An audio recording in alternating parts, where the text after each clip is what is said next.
Well, this past week, some of you know this about our family. We do a family fun night every week. And I always get questions about this, by the way, because I feel like every time I tell a story about a family fun night, it's like a highlight, which is what we do, right? Like on Instagram and everything else. We tell people all our highlights. Well, this is actually about a low light. We had a family fun night this last week. And to be truthful, our last couple family fun nights have been a little bit lame. And me and Jen are the ones who plan family fun night. So we get a score from our kids pretty regularly on how we're doing with family fun night. And apparently they've been fairly lame. We're like, hey, this week we're gonna do a special movie night. And they're like, that sounds like a lame idea. Like you didn't have a plan, so we're doing movie night. So the kids took over family fun night. And they decided, no, we're gonna do a movie night, but we're gonna do a movie night our way. And you need a ticket to get in, and you have to sign up to register to get your ticket. And they created signs, and my 5-year-old was the usher that led us to our seats. My 7-year-old was the one who took our tickets at the box office that they created. There was assigned seating as there is in theaters now. So they just did up the whole thing, and then like within 10 minutes of the movie, our kids had fallen asleep, and we carried them up and put them in bed. Which here's the awesome thing is they think they took over family fun night. And we just leveled up and we just delegated the responsibility of family fun night. And now family fun night just got a whole lot easier. So now I do have pro tips about family fun night. But here's why I tell the stories, because we're talking about a regime change. As a matter of fact, Christianity, I said last week, Christianity is fundamentally about a regime change in life. Jesus came to create a regime change. Do we have that slide, by the way? Is that not working? Oh, there it is. It's about a change in administration. Jesus came and he was announcing a new administration. He was gonna take over. And we talked about last week, anytime a new administration takes over, typically things get turned upside down. You've experienced this at work, or you've experienced this in other arenas. We've experienced this certainly politically. Things get completely turned upside down. And Jesus claimed to come with a divine power and a divine authority to replace an old kingdom with a new kingdom. Now, last week we looked in Luke chapter 6, and I gave you, hopefully you'll be able to see it a little easier this week, but I gave you a framework. In Luke chapter 6, Jesus gives us this framework for what happens when there's a regime change. There's a new power, there's a new authority that institutes a new pattern of values, and it produces decidedly different results in our lives. And we went through the Sermon on the Mount portion in Luke chapter 6, and Jesus compares and contrasts 4 different things, which this is what this series is about. He says that the kingdom of this world, or the values of the kingdom of this world, are about power, and they're about comfort. These are all things we're very familiar with. And they're about success, and they're about recognition. And he said, look, this is the things that the world chases after. This is the things that we're most naturally comfortable chasing after, because these are things that we want for ourselves, that it feels like, give us life. But Jesus said that the values of the kingdom of heaven are different.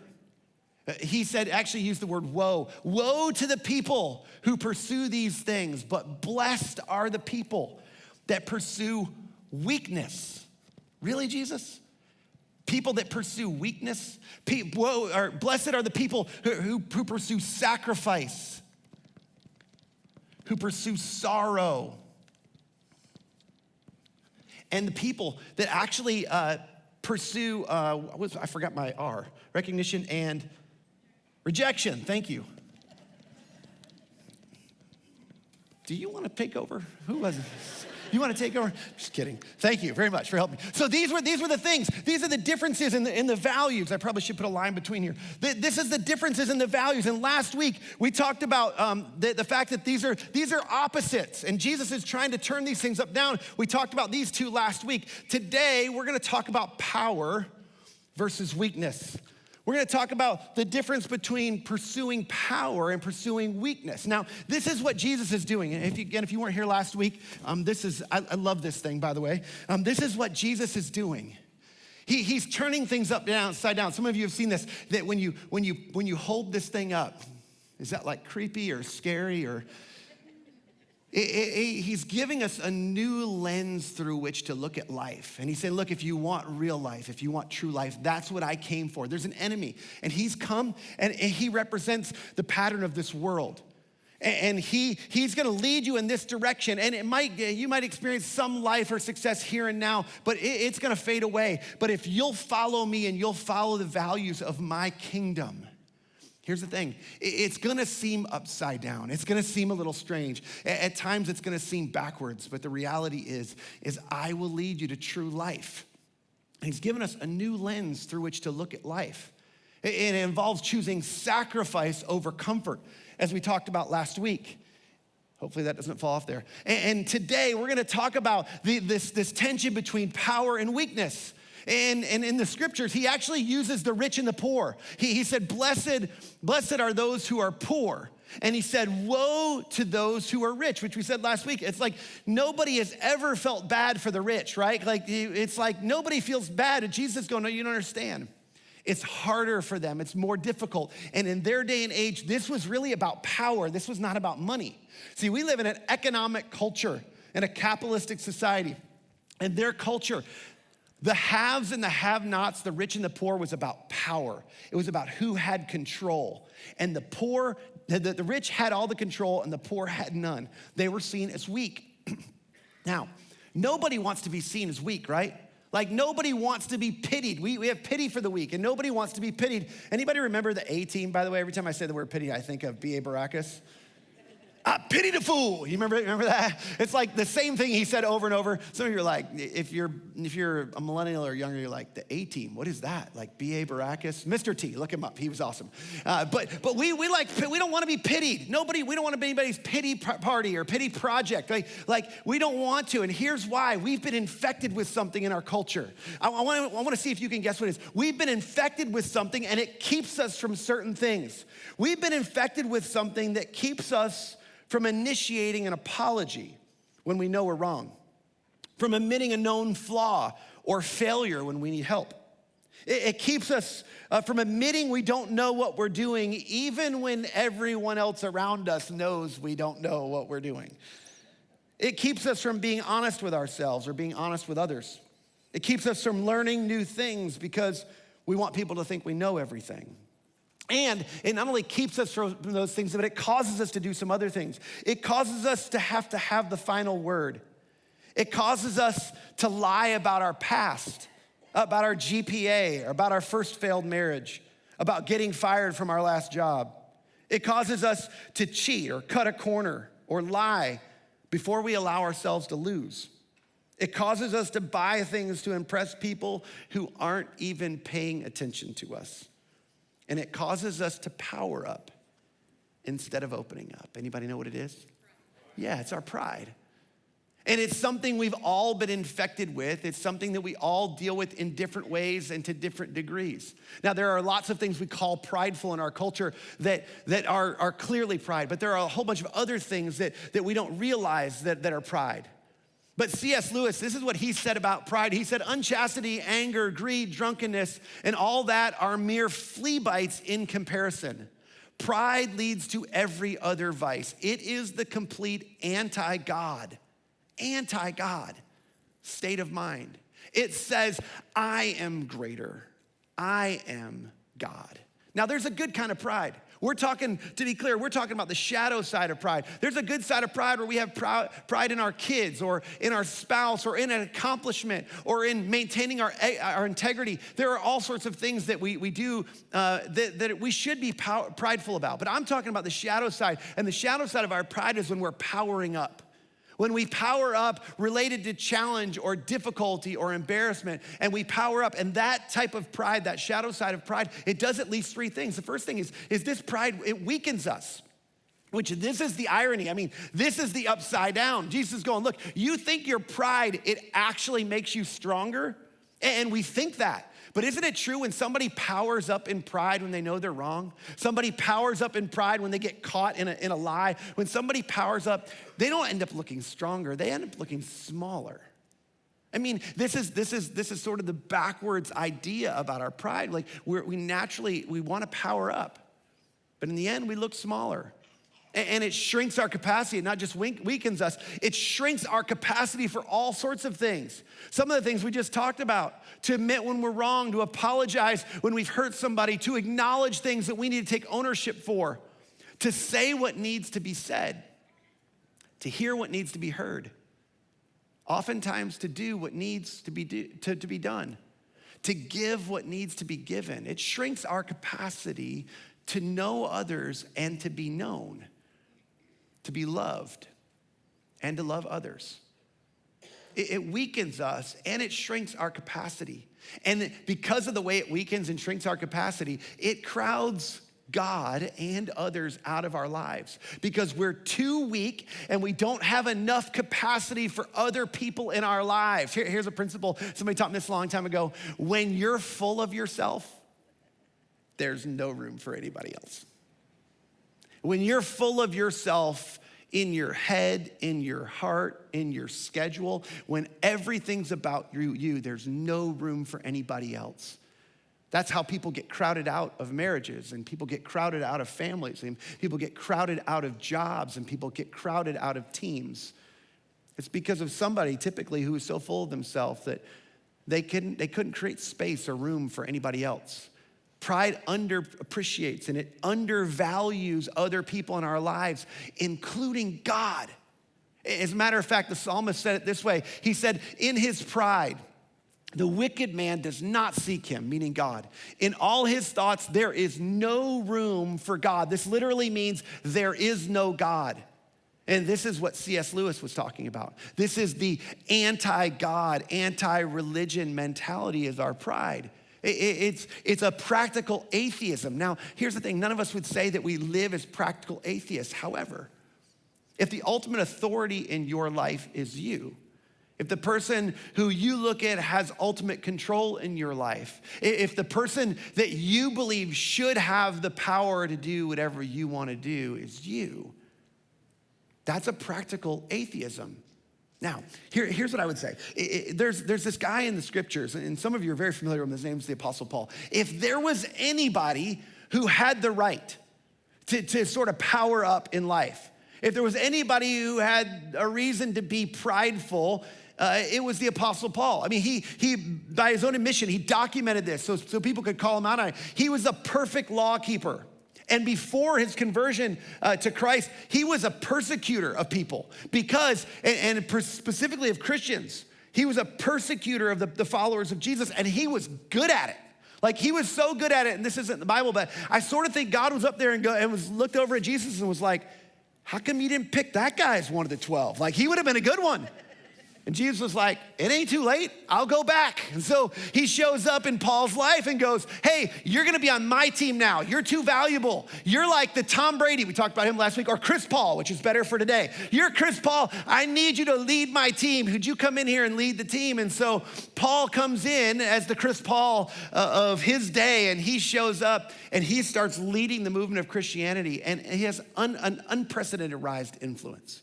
His leadership throughout the Mediterranean world was second to none, even among those in the powers that be in Rome. But then something happened, and Paul tells us about it in 2 Corinthians chapter 12. If you want to open your Bible, this is in his second letter to the Corinthians. In 2 Corinthians chapter 12, if you have a device or a Bible, I'm going to begin in verse 7. This is what he says. He says, therefore, in order to keep me from becoming conceited, in order to keep me from becoming prideful, in order for me to keep me from puffing up in my pride because of my accomplishments, because of my success, because of all the things I've done right, I was given a thorn in my flesh, a messenger of Satan, he describes it, to torment me. This wasn't something simple. This was something tormenting. This was something that was given to him that was a daily thing that he dealt with. And this word right here, we've talked about this word before, this word given, it's actually the word didomai in the Greek, and it literally means to bestow.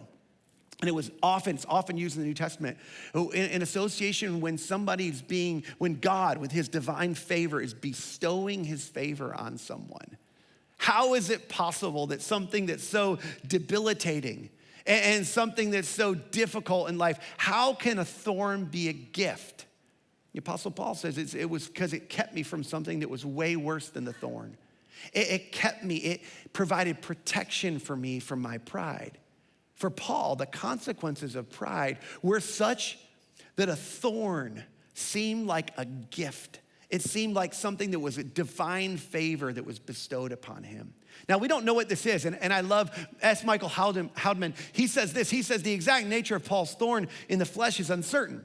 There's probably a good reason that we don't know. God likely wanted Paul's difficulty to be described in general enough terms to apply to any difficulty we face now.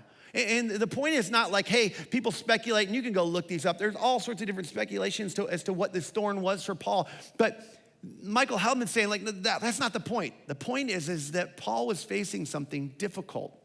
And it was to help him, to keep him from puffing up in his pride. But this wasn't, and Paul was later able to see it as a gift, but he didn't always see it as a gift. As a matter of fact, if we read on verse 8, it says this. He said 3 times before I recognized this as a gift, 3 times I pleaded with the Lord to take it away from me. This wasn't a casual. In fact, your translation, it may say, another translation says, 3 different times I begged the Lord to take it away from me. This was 3 different seasons. This wasn't like, God, take it away, God, take it away, God, take it away. This is like 3 different seasons when this thing is holding him back. He's struggling with it. He's wrestling through it. God, could you please take this away? And then he maybe experienced some relief from that. And then in another season, he's experiencing the torment of this again. It's like, God, could you please remove this from me? I've been faithful. I'm continuing to work. And some of you can relate to this. And then another season where it's like, God, is this ever gonna go away? Could you please take it away? And then the Apostle Paul tells us that God answered, which it's like, wow. I mean, most of us, we just wish, we pray that over and over. It's like, God's answering, like he is there, he does care. But look at how he answered Paul. Paul said, but this is what he said to me. He said, my grace is sufficient for you. Meaning, no, I'm not gonna remove it. But my grace is sufficient for you, for my power is made perfect in weakness, which sounds really good to us because we don't have Paul's thorn. But to Paul, this must have felt like, wait, I mean, okay, I understand, but like, could you please take it away? Paul said later, I recognize like, this is, he's essentially saying here, like, but this weakness that I have, that was a result of this thorn, it literally led to experiencing God's power. He said God's power reaches its perfection. It reaches its pinnacle. God's power in my life reaches its pinnacle when I'm at my weakest. Therefore, completely turning things upside down. Therefore, I will boast all the more gladly about my weaknesses. I'm not gonna boast about all the things I did. I previously wrote about all the things that I did. How I kept the law perfectly. I boast about all the things, but I'm gonna boast more about my weaknesses so that Christ's power may rest or take up residence or may live within or dwell or make a habitation. That's what this word means. It will inhabit my life. Paul understood something. Paul understood that embracing your inability gives you access to Christ's divine ability. Embracing your inability in different seasons of life gives us access to God's divine inability in your life. This is the upside down life, right? This is backwards. It's like, wait, you're saying I should lean into and embrace and not try. I mean, I've been told that I'm supposed to lean into my strengths and delegate my weaknesses or at least work on my weaknesses. And Paul's going, no. When you lean into your weaknesses and you try to trust God in that and you lean on Christ on that, his power reaches its perfection, its pinnacle. In the midst of your weakness, you get access to his power instead of trying to do it in your own strength. My kids recently got a gift from their mom for a special occasion we had, and she got their mom. That sounded weird. My wife, their mom. I guess we got it for them, but I can't take credit. So I said their mom because she went and picked it out. But she got them these kites, and they're super cool. They're all like, a butterfly and a prehistoric animal. It's not like the kite I had when I was a kid that had like 2 wooden sticks and then it's like white and you just, flew it up in the air. These are like super cool looking. They got tails on them and all this stuff. And the one's a pterodactyl. They're awesome. And when they first got them, they're like, let's go fly the kites. And there's like barely any breeze outside. I'm like, no, I'm telling you, this is not a good day for kite flying. Like, we're not gonna be able to get the kite high enough. I mean, there's probably wind way up in the air, but like, we're not gonna be able to get them up there far enough. And they're like, come on, let's try. I'm like, yeah, but we're gonna need like a huge field. And they're like, oh yeah, the park that's over across the street. There's a huge field there. And I'm like, all right. So we go over to the field. And we get out the kites. And of course, I get down and go, okay, let me try and get the kite up in the air for you, and then you can fly the kite. And they're like, no, Dad, I want to do it myself. Like, especially my 5 and 7-year-old. They're like, no, I want to do it myself. And they kept fighting. I'm like, no, you don't understand. Like, let me help you get the flag up in the air. It'll be way more fun like this. Like, let me get the flag or the kite up in the air, and then it'll be so awesome. You'll be able to see it. And they're like, no, we want to do it. I'm like, okay, here we go. I'll stand over here. You give it a shot. How do you think that went? Like, they get the kite, and my 2 older kids got some success because they're taller and they can run faster, and they got it up in the air for a little while. And then I remember my 5-year-old's like, I hate flying kites. This wasn't such a gift. This wasn't so special. Everybody is hyped and excited about this, and we get out there and it's like, I don't like flying. No, you don't understand, it's so fun. And so I finally said, Nixon, can Daddy help you? And he's like, I'm gonna go play on the playground. You can do it. And so he runs over to play on the playground, and I go to the far end of the field, and I'm like, I got one shot at this because I can't sprint across this field twice in a row. So I gotta make sure I get this thing up in the air the first time. And so I get the kite positioned just right at the far end of the field. I'm like trying to figure out, okay, where's exactly the wind coming from? Because, they're running all the field. I'm trying to tell them, like, hey, you got to run against the wind to get, and they're like, we got it. And so I'm finally like, I go to a completely different part of the field, and I take off running, and I run all the way across the field, and I get it up in the air, and it keeps going, and finally the wind catches it. And it's like way up in the air. And then I hear my son Nixon over on the playground start screaming to his brother who had already joined him, Kason, my 7-year-old. He's like, Kason, look at the kite, let's go fly kites. And so they come over and I give them the kite, and they're just having a ball, and they end up letting it out, and we let it all the way up in the sky. And there's this moment. And I didn't do this because you'd expect the preacher to sit their kids down and preach a sermon to them right now. I just saved it for you. Like, this is what we do with God. No, I got it. Stay out of my finances. Stay out of my relationships. I know what that Bible says. But I got this. God's going, no, you're doing it wrong. Like, let me help you. I know what I'm doing. If you'll just follow my instruction, if you'll lean into your weakness and you'll surrender to me, this is gonna go way better for you. You're gonna have so much more fun. You're gonna experience my power and my knowledge and my wisdom, and it's gonna go better for you. But you have to, in order to do that, you have to surrender your pride. You have to choose to be weak. Apostle Paul says that's why, for Christ's sake, I delight in weaknesses, in insults, in hardships, in persecutions, in difficulties. Here's why. For when I am weak, when I am weak, then I am strong. When I lean into weakness, when I don't power up, when I choose to open up, when I choose to surrender, that's when I'm actually strong. See, choosing weakness is actually both a mark and a means of strength. I want you to think about this for a minute. It takes courage and strength to choose to be weak and vulnerable and open up. Isn't it true that when somebody's weak and they're vulnerable and they open up and they admit a struggle in their life and they admit a difficulty in their life, isn't it true that you think, gosh, that was courageous? That took strength. That took actually more power than it would have taken to just pretend like everything's okay. See, it's actually a mark of strength when we choose to be weak. And not only that, Paul said it's the thing that activates God's divine power in your life. It's both a mark and a means to greater strength. It doesn't feel like that. But that's the upside down kingdom.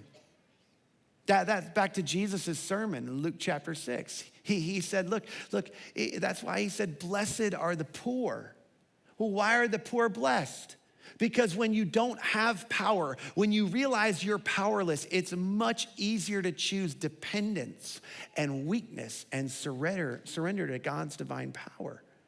When you know that you don't have a choice, when you know you're not gonna make it through this, when you know your last resort, your only option is for God to come through for you, is it hard to surrender at that point?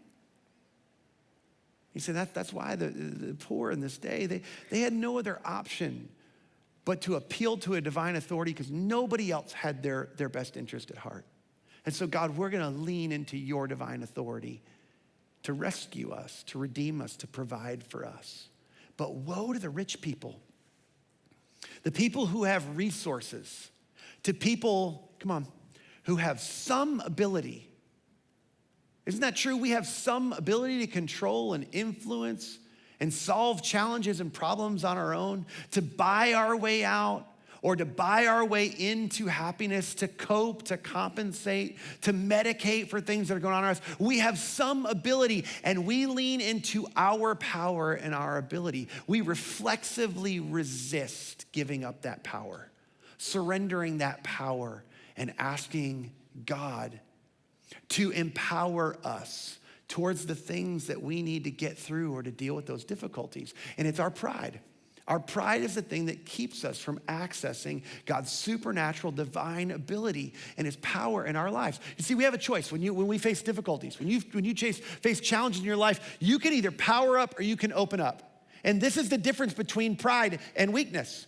You can either choose to power up or and often we do that. We disguise our pride. It's just a disguise for our pride. And we look confident, right? Or we look capable, or we look intelligent, or we use sarcasm to deflect, and we're funny. It's sort of like, no, I know this is a challenge. I got this.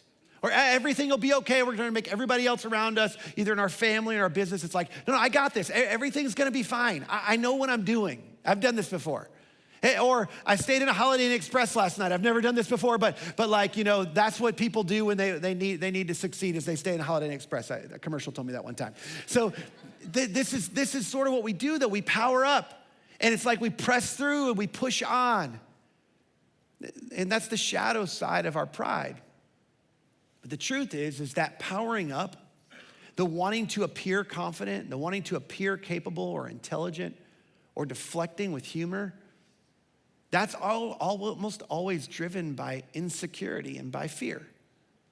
We know that's not really true because nobody is completely confident in every situation or capable in every situation or smart enough to know everything or can deflect that and be totally fine. But opening up, it feels fragile and pathetic. It feels insecure. It feels soft. I'll be honest with you, that's one of my hard things about opening up, is it just feels soft. But these are the types of things that lead to dependence on God's power rather than a reliance on our own power. And I told you earlier, our pride, it drives God and others away.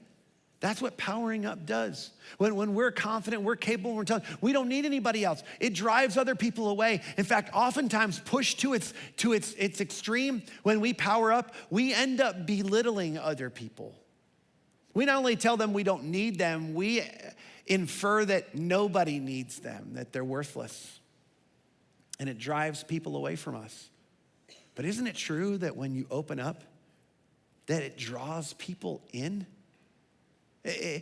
Some friends just recently opened up about some things that are going on in their marriage to us. And it was like, it drew us in. We wanted to move towards them. We wanted to care more for them. We wanted to be closer to them. We wanted, if God would choose to use us, to use us in their lives. Now think about this. If you're married, isn't this truly what you desire? You truly, whether you recognize this or not, what you truly desire is intimacy. You desire what was lost or broken at the fall, this oneness that's possible with another person, this really deep intimacy. Let me ask you, when you power up, when you get into a fight, when you power up, are you moving more towards that intimacy, or are you moving away?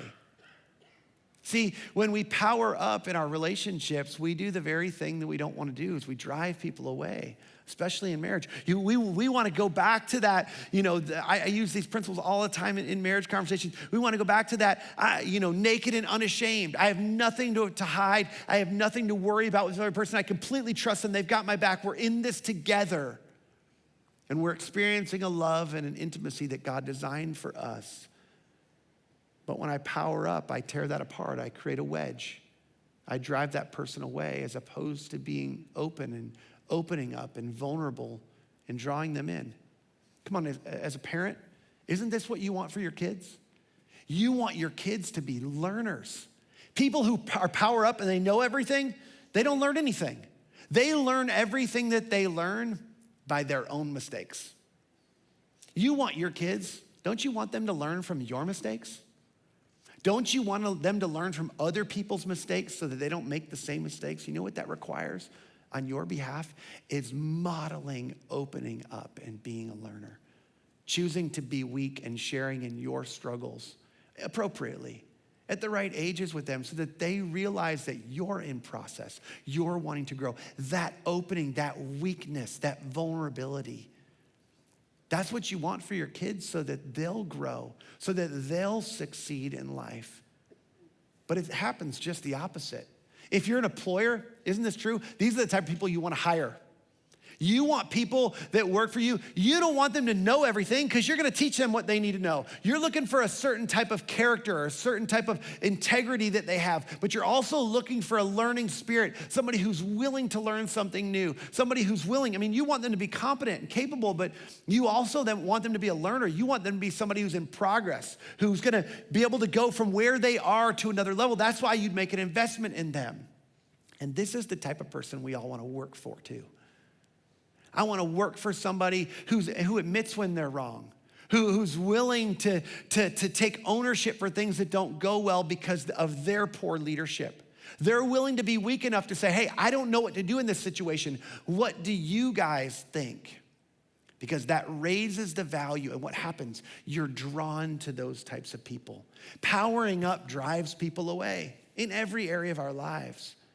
But opening up is what draws people to us. We're insecure. Our pride says, no, they're gonna think you're incompetent. You're gonna think you're incapable. They're gonna think you're dumb.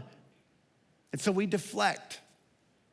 We power up. We push through. And Jesus says there's a better way of life. There's a better path to life. There's a better way to experience life at its best. And he's warning us. He's saying, woe to those of you who are rich. You have some ability. You have some ability to control your life.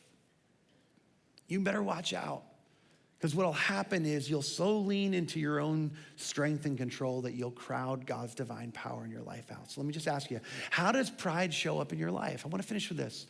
How does pride show up in your life? Where are you tempted to power up? What's the areas of your life? Is it your marriage? Is it in friendships? Is it with your kids? Is it with your parents? Is it with your siblings? Is it in your career? Is it with a specific thorn or a specific thing you have an insecurity around? Maybe an injury or a deficiency you've been carrying? Maybe it's a specific hurt or hang up or habit that you've been dealing with for quite some time. And when it gets triggered, you're tempted to power up. What if you were to choose to open up instead? Where are you tempted to power up? And then where do you need to open up? Where in your life, what arena of your life do you need to consider opening up to somebody? If you don't know where this is, and you should do this cautiously, if you don't know the area of your life where you tend to power up or you open up, just ask someone close to you. They know. Ask your spouse. Ask a close friend. Ask a coworker. Ask them, if you really want to be daring, ask them that next time you do it, ask them to point it out, to go, hey, you asked me, I'm just doing this. I'm not gonna do it right in the moment, but like right after the moment, if you just let me know. And I'm just letting you know, you asked me, you were powering up there. And you had an opportunity to learn something. You had an opportunity to take ownership for something. You had an opportunity to draw someone towards you instead of push somebody away. You had the opportunity to invite God's power into your life rather than push it away from you.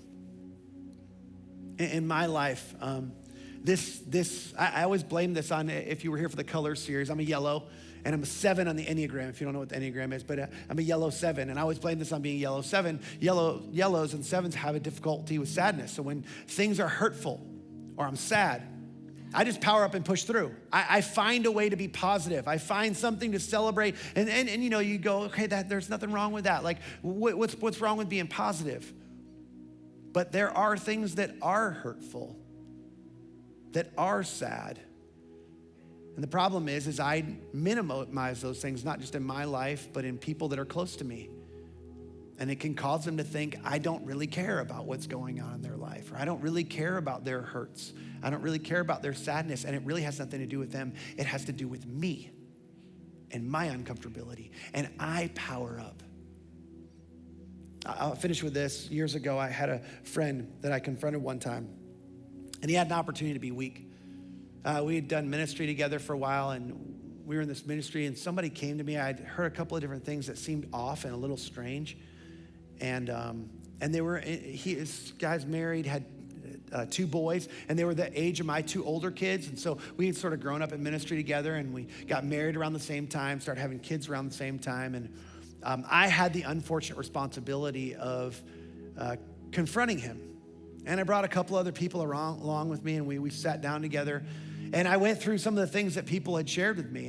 And actually one person that I asked that was close with him gave me some other information that I didn't know, like some other evidence. And so I started going, I had a list of several things. And I'd ask him about it, and thing after thing after thing. He had an explanation, and he had a reason why somebody else was crazy or why somebody was trying to hurt him. And he just kept going on and on and on. And there were all these different things. And little did I know, and I just didn't have this information, that he was just a few weeks away from beginning an affair that would cost him his marriage and cost him his family and cost him his career. It cost him life as he knew it. Later, he would tell me he was so close that day when we were in that room together to being weak and opening up and sharing what was going on so that God could rescue him from all that calamity. But he chose to power up instead of opening up. Now, if that's you and you're here today, you just need to know that God had other plans. God moved in and God rescued him, and his ex-wife made it through it and with her faith intact, and God's doing something new there, because this is what God does. He redeems, he rescues. He makes all things new, and he's done the same thing for my friend. But they're still dealing with the carnage of that and the consequences of that, and so are their boys. Here's the thing, our pride will eventually get dismantled, just as his did. And there's one of 2 paths. You can either choose humility or you can be humiliated. That's the only 2 ways. When we choose to open up, we choose humility. We choose to power up, eventually things will come crumbling down and we get humiliated. And here's the reason. Here's the reason. This is what Jesus is saying. Here's what you need to know. God's been telling you this for a long time, and I'm just bringing it back to the surface. He says, God opposes the proud. But he gives what? He gives grace to the humble. Do you know what? Listen to this. Do you know what makes you a candidate for God's grace today? Do you know what made you a candidate for God's grace for salvation? Do you know what makes every single person in history a candidate for the divine, powerful grace of God in our lives? It's opening up and choosing to be weak and surrender and humble ourselves before God. May we be a community of people who aren't powering up and pushing the world away, pushing people away, pushing people out of our marriages and out of our families and out of our small groups and out of our community. May we be a group of people who choose to be weak and draw people in so that they can see God's divine power working in and through our lives as we become candidates for his powerful grace. Let me pray for you. God, thank you today thank you for this truth. Thank you for this word. And God, I pray for somebody who's here today and they're in a situation just like my friend. God, I pray you'd rescue them through their choice to be weak and open up. I know that's scary. I can only imagine what it would look like for somebody to open up or choose weakness or choose vulnerability in a situation where they think doing that is the very thing that'll cause me to lose everything. I pray they would learn from my friend that thought the same thing, but it was actually the thing that probably would have preserved all the things he was fearful of losing. I pray you rescue them from that upside down thinking, and that they would realize that choosing vulnerability and weakness and opening up is actually the right side up way to live. And then God, I pray you'd be faithful as we choose to step out in faith in you, that you'd be faithful to supply your grace that's sufficient, that Paul said. I found this sufficient grace, this empowering grace that flooded into my life when I was weak. I pray that they would experience that in droves today, and I pray it in Jesus' name. Amen. Amen. Well, thanks so much for joining us today at Mission. Hope you guys have a great week. We'll see you next week for part 3, Upside Down.